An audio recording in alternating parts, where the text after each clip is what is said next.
महाप्रभु बाल्यकाल में एक ग्रंथ लिखे व्याकरण पर।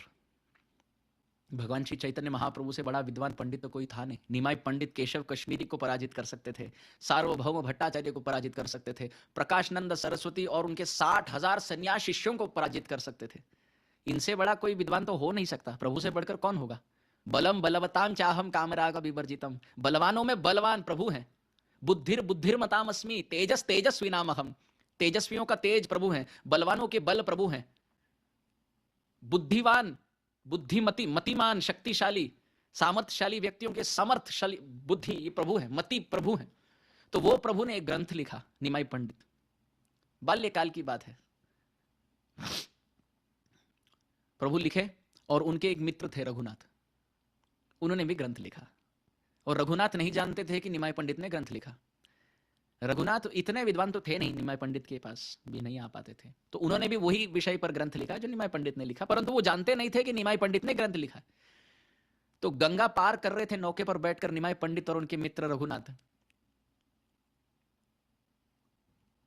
तब निमाई पंडित ने अपने ग्रंथ को दिखाया, प्रदर्शित किया और कहा कि हे रघुनाथ, मैं ये ग्रंथ लिखा हूं। तो रघुनाथ देखे और निमाई पंडित को लगा कि हर्ष की अनुभूति होगी, पर रघुनाथ बहुत दुखी हो गए। निमाई पंडित ने पूछा क्या हुआ? तो रघुनाथ ने कहा मैं क्या कहूँ, मैंने भी ग्रंथ की रचना मैं भी किया हूँ और वही विषय में किया हूँ, और इच्छा है कि सब वो ग्रंथ को पढ़े, पर आपने इतने निपुणता से, इतने कुशलता से, इतने पांडित्य और विज्ञान युक्त व्याकरण ग्रंथ लिखा है कि आपके ग्रंथ को पढ़कर मेरा ग्रंथ कोई नहीं पढ़ेगा। जब निमाई पंडित, जब भगवान ने ये सुना कि उनके कारण उनके भक्त का ग्रंथ कोई पढ़ेगा नहीं, तत्क्षण उनके ग्रंथ को निकाल कर गंगा पर फेंक दिए, गंगा में प्रवाहित कर दिए। और रघुनाथ के हाथ को धरकर कहे, अब तो तुम खुश हो ना, अब तो सब तुम्हारे ग्रंथ को पढ़ेंगे, अब तो तुम खुश हो ना। तो फट से उठकर रघुनाथ ने छाती से आलिंगन किया निमाई पंडित को और कहा, तुम ही वास्तविक मित्र हो।